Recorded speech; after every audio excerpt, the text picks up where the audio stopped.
All right, algebra students, so I hinted at this topic, and this is actually our last topic. There's only 3 topics in Unit 3, and so this is actually the last thing we're going to talk about before we take a unit test. But I actually hinted at it in the last video. Today's topic is going to be domain and range. And at its simplest example, or at its simplest explanation, domain just means X, range means Y. In other words, domain is input,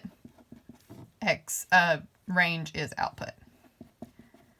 So I always like to play this game in class. Anytime I say domain, you yell out X. Anytime I say range, you yell out Y. And so that's just one way of keeping sort of everything straight. Domain, it's even in alphabetical order. D comes before R, X comes before Y, I comes before O. And so anytime you're comparing any of the two, you just think, oh, okay, D comes before R, domain must be X, range must be Y. And so we're going to look at some examples of what this actually means and how we actually use this. So just a couple of definitions first. A relation. Now, what does that have to do with domain and range? Well, a relation, and what we've been talking about, a relation in general, I've not even defined this word, but it's what we've been doing all along. It's just a set of inputs and outputs. Now, this could be any set in the whole wide world. Now, we've been dealing with a special set of inputs and outputs, which we call a function. So now we've dealt with functions over the past 2 weeks. And so let's officially define, well, what do we mean the difference between a function and any old relationship between inputs and outputs? So a relation can be inputs and outputs. A function is a set of inputs and outputs. And outputs. But it has something special. It's where each output has a unique input. Now, we're going to see what that means in actuality, and actual, like, using it here in just a second. But just know for the next for this topic, we're going to be using function to represent, well, a function. And anything that's not a function is going to be a relation. So just think of a relation as not a function. Now, let me tell you a quick story about, and I'll use it in a separate sheet of paper. You don't even have to write this down. I want you to think about a vending machine for just a second. So think about, I don't know, your favorite soft drinks. And if you go, and there's always these buttons on the side, right, that you press. And let's say this particular vending machine, let me zoom in on this. This particular vending machine, let's say, has an A button, a B button, a C button, and a D button. And let's say in this vending machine, you know, you're wanting to get some kind of drink out. Let's say the vending machine tells you that if you press button A and you put in your money, you're going to get a water. But let's say button D, you're supposed to get a Pepsi. And so let's say you press button D. And you press button D and out comes a Pepsi and you're, you know, happy about it. Well, let's say your friend goes then is like, oh yeah, I want a Pepsi too. And let's say your friend presses that button for Pepsi, but out pops a water. They're like, I didn't want Pepsi, I wanted a water. It means this particular vending machine is not working very well, right? Like if you press the Pepsi button, you better be believing that a Pepsi is going to come out. You don't want water. And so if you think about what just happened, I just input. So let's say input versus output. We'll do this as a mapping. How about that? So inputs and outputs. If I press Pepsi, not Pepsi, if I press, what was it, D. So let's say the input was D, then I'm expecting Pepsi to come out. And if I press A, I'm expecting water to come out. But if I press if I press D and out comes a water, that's not good. So notice how here in this mapping, we've got 2 outputs coming from the same input. That's bad. When you have an input and you have 2 different outputs, that is not functioning. That means this machine's not functioning correctly. And so you can think about it with numbers as well. You know, let's do just a different mapping. If you have the inputs 1 and 2, and let's say you have outputs of 3 and 4. If you input 1 and out comes a 3, you're hoping that if you input a 1 again, a 3 is going to come out. If you input 1 and out comes 4, something's bad wrong, right? The rule isn't working correctly. And so this is what we're on the lookout for when things are not functioning correctly. So let's talk about domain and range, the X's and the Y's, the inputs and the outputs, and let's also talk about whether something is functioning correctly or not. All right, and so let's look at a couple of tables. So example number 1 we'll look at on this side of the page, and example number 2 we'll look at on the other side of the page. So let's look at example number 1. So let's look at it as a table. So let's say we have the inputs of -1. Let's say we have the output or input of -1, 0, 1. And let's say we have the outputs of 5, 6, 7. Now the first thing we're going to need to pick out here in this example is what is the domain and what is the range. And of course we've already defined that. Domain just means X values or the inputs. Range means Y values or the outputs. And so when I write this, what I'm going to do is I'm going to use curly brackets. And for my domain, I'm just going to look at what are the input values here. And I'm just going to write them down. The input values here are -1, 0, 1. I'm going to separate them with commas. I'm going to end them in a curly bracket. So the domain, the input here is -1, 0, 1. Range is similar. We're going to write it in curly brackets. The range here is 5, 6, 7. So I'm just going to write those numbers down. When you're talking about the range, you're talking about the outputs. So that's just picking out the numbers from the chart. Now the last question is going to be, is this a function or not? Is this a function? And so let's look at our inputs versus our outputs and see, is this functioning correctly? Now we don't know the rule. We just know that if you input -1, out comes 5. If you put in 0, out comes 6. If you put in 1, out comes 7. No problem there. That looks good. And so yes, this is a function because each of the outputs, 5, 6, and 7, have its own unique input. Now let's look at an example of when this goes bad. So example 2, let's say our input is -1, 0, and 0, and let's say 5, 6, 7. So here's when we know something is bad, all right? The domain for this, I'm just going to put D for domain. The domain here would be -1 and 0. Now, like we said earlier, if a number repeats, we only have to write it once. So the domain here, the input values are just -1 and 0. We're just happening to be putting 0 in twice. The range here would be the outputs, so 5, 6, and 7. And is this a function or not? So function, is this a function? Well, if I put in -1, out comes 5, and if I put in 0, out comes 6, if I put in 0 again, what do I expect to come out? If I've already put 0 in and out comes a 6, I'm expecting if I put in a 0 again, out should come a 6. But instead out comes a 7. That's bad? No, this is not a function because each output does not have its own unique input. We actually have an input that's repeated here. All right, so no, not functioning correctly. All right, let's look at a couple more examples of some charts. So maybe the chart goes sideways. So this is example number 3. What if you have a chart that is like this? So X and Y. What if it says -1, 2, and 5. And let's say our outputs are 5, 5, and 5. All right, so let's first let's say the domain and the range. So the domain here, put in curly brackets, domain is all the inputs. So now this is going sideways. And remember, inputs are just the X values. So we've got our X values here of -1, 2, and 5. Output values, now notice the output values here repeat. Like it's 5 every single time. And so when we write our range, the output value is just 5. It's always 5. We don't have to write 5, 5, 5. If it repeats, we just write it once. Now, the interesting question about this is this a function? So I'm just going to put function, question mark, yes or no. So now let's think about it. If you go to a vending machine and you press a button, out comes a 5. You go and press another button, out comes another 5. Is that okay? Could this machine be working well? Now think back to our vending machine from a second ago. What if I pressed C here? Would it be okay if I press D and out comes a Pepsi, and also I press C and out comes a Pepsi? Well, sure. Sometimes they put Pepsis in 2 slots, right?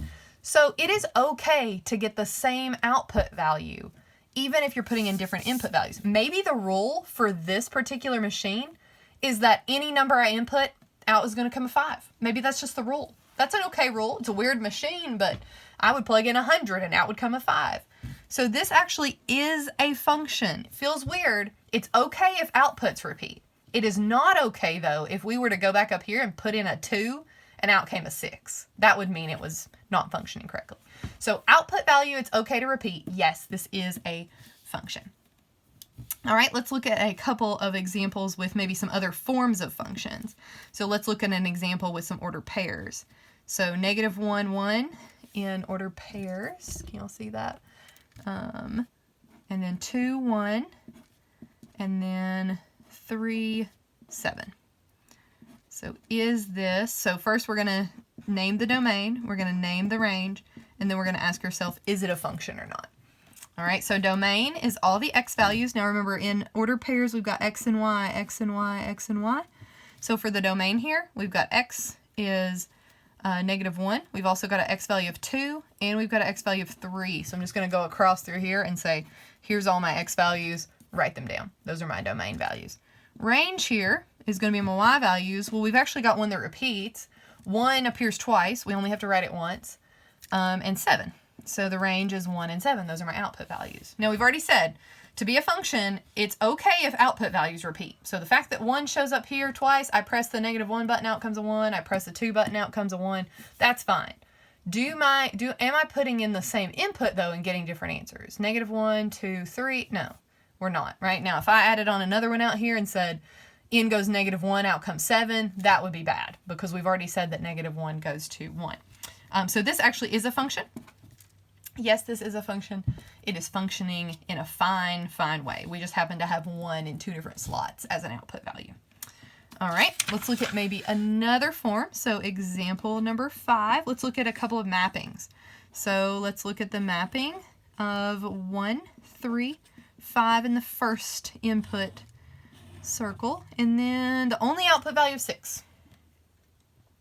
All right, and so we're going to map 1, 3, and 5 all to 6. So my domain here, again, we would just name the inputs. Inputs are 1, 3, and 5. Those are my x values. Range here is only the number 6, and we've seen this before. It's kind of like this chart up here, right? In goes whatever, but out comes the same number. And so is this a function or not? Is that okay? Sure, maybe this vending machine is just full of 6s. Like you just press any button you want and out comes a 6. So yes, this is a function. All right, now I'm going to flip it over. Actually, no, let's see if we can squeeze in one more example down here on the bottom. So example 6, we'll just make it real small, make it another mapping. Let's say we have 0, 5, and 10. And let's say we have 2, 3, and 4. And so domain, range, we're always going to be answering these questions. And is it a function or not? So domain, write down your input values, 0, 5, and 10. Range is going to be your outputs, 2, 3, and 4. And the biggest question is then, is it a function or not? Well, I guess we need to draw some arrows. Sorry, I forgot about the arrows. So 0 is going to map to 2. 0 is also going to map to 4. 5 is going to map to 3. And 10 is going to map to 3. So now, is this functioning correctly? Well, let's ask ourselves. In goes a 0. Out comes a 2. But in goes a 0 again, and out comes a 4. Here's our problem. It's the fact that there are 2 arrows coming from one of our input values. It really doesn't matter that 5 and 10 both go to 3. Remember, it doesn't matter if something maps to the same thing over here. It's the fact that 2 arrows are coming from 0 and getting 2 different output values. So no, this is not a function. Now, we do have a few more examples, so flip over to the next page. This is going to be example number 7, because we've been through tables, we've looked at ordered pairs, we've looked at mappings. I want to look at a few graphs, just because those are going to pop up on some of your practice. So let's look at a few graphs. I'm just going to make them real small. So draw you a little coordinate plane there. I'm going to make some tick marks like I did before, just very small, in order to put some points on here. So I'm going to put a point at -2, +2. I'm going to put a point at 1, 2, and I'm going to put a point at 2, 2. So those are my points. And if it's helpful, you might even write those out as ordered pairs. So we got -2, 2. We've got 1, 2, and we've got 2, 2. And so we want to answer the same sort of questions. Domain, range, function. So domain here is all of the x values. Now you could label them along the bottom here. So where are these points at on the x? You can also, if you write them out as ordered pairs, it might be easier. The domain values here are -2, 1, and 2. Those are my inputs. The range here is the y values. So you could label them here. Well, notice 1, 2, they're all on the y axis. They're all along the same line. And even if you look here at all the y's, they're all the same. So the range here is just 2 because that's the only y value represented. And so is this a function or not? Well, we've said before, over and over again, it's okay if you have the same output, but we do not want the same input mapping to a different output. So in goes -2, out comes 2. In goes 1, out comes 2. In goes 2, out comes 2. Perfectly fine. Every button is giving you a 2, and so yes, this is a function. Now, let's look at a graph where maybe it would not be a function. So let's look at example number 8, and let's say we have a graph that looks like this. So I'm going to draw out my little coordinate plane here. Again, make my tick marks, which should be getting really good at drawing out graphs on paper. And let's put a point at -1, +3. Here's a point, -1, +3. 1, +2, so right along that line. We're going to put one at over 2, up 1. So put one there. And we're going to put one at 2, -1, so right there. All right, and again, it may be helpful, even if you just have these points, it may be helpful to list them out. So if you're given a graph, it might be a really good idea to just very quickly like copy down what they are. So that's what I'm going to do here. So I'm just listing out where are all these points located. And sometimes it's easier to see whether it's a function or not. So domain, range, function or not.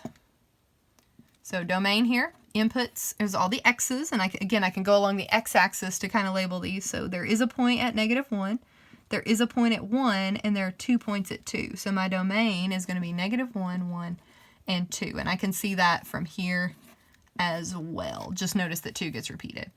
The range is the y value, so I could go along the y-axis and say, okay, I got one at 3, I got one at 2, there's one at 1, and there's one at -1 down here. So my range, and again, those are the y's. I could write them, and again, we want to write them in order from least to greatest, so actually -1 is going to go first, then 1, then 2, then 3. Just keep things in order from least to greatest. Now, the question is this a function or not? And I think it's a whole lot easier to tell from the order pairs than from the actual graph.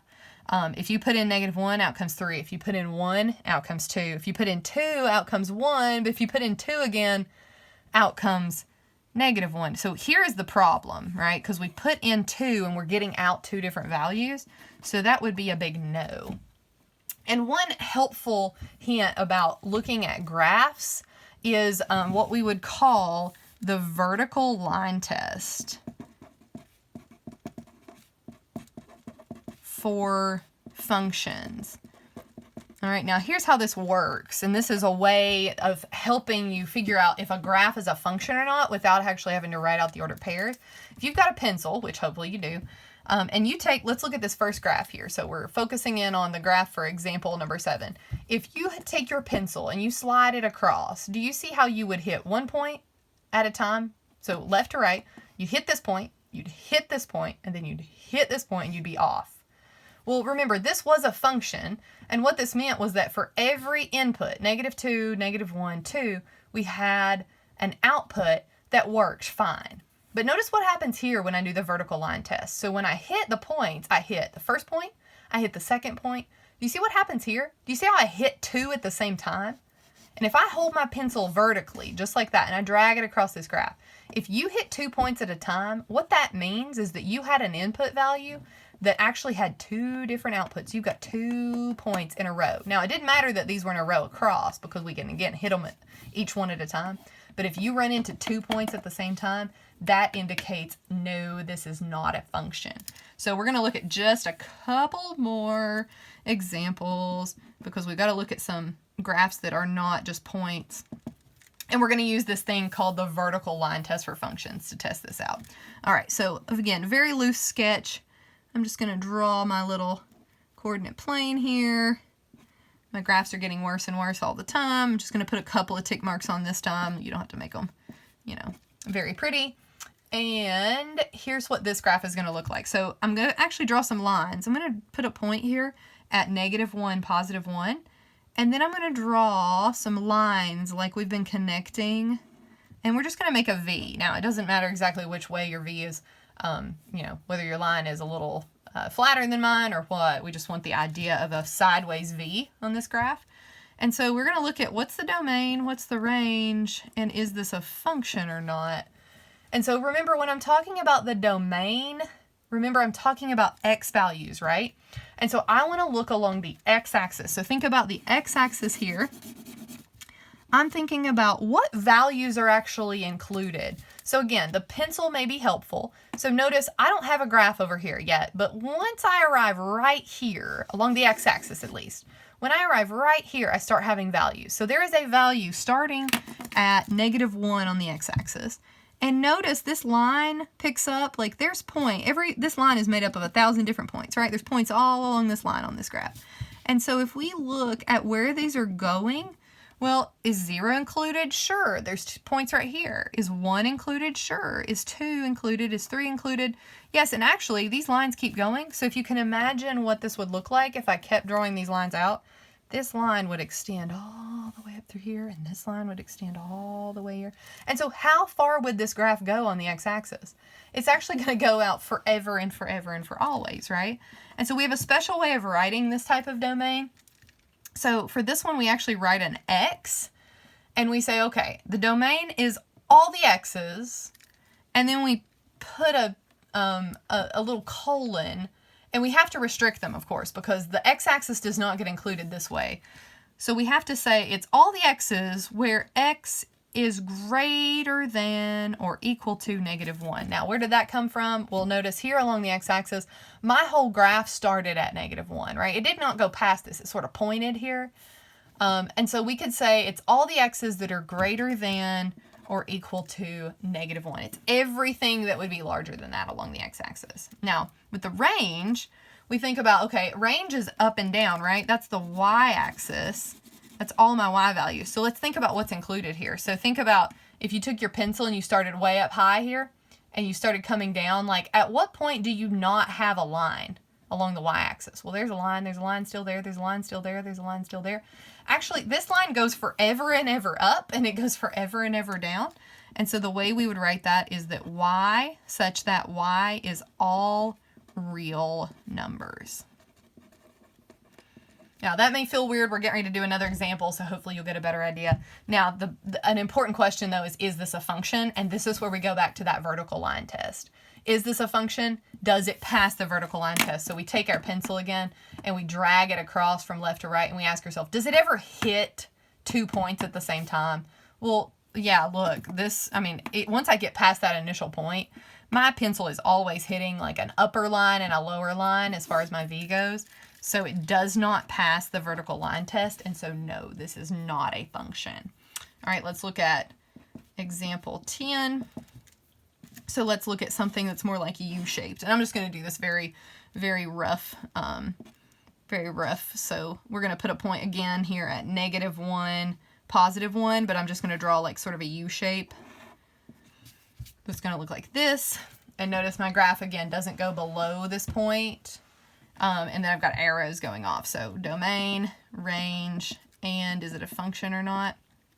So for the domain, again, that's the x values. So at what point do we not have any x values? Now remember, this is going to keep going out this way. So we could sort of extend this to keep going this way. And we could extend this part of our U to keep going this way. So at what point does this thing stop going side to side? Well, it never does. It keeps going left and it keeps going right. That's where the x-axis goes, left to right. And so here we're going to write x and then colon such that x is all reals because it keeps going left to right.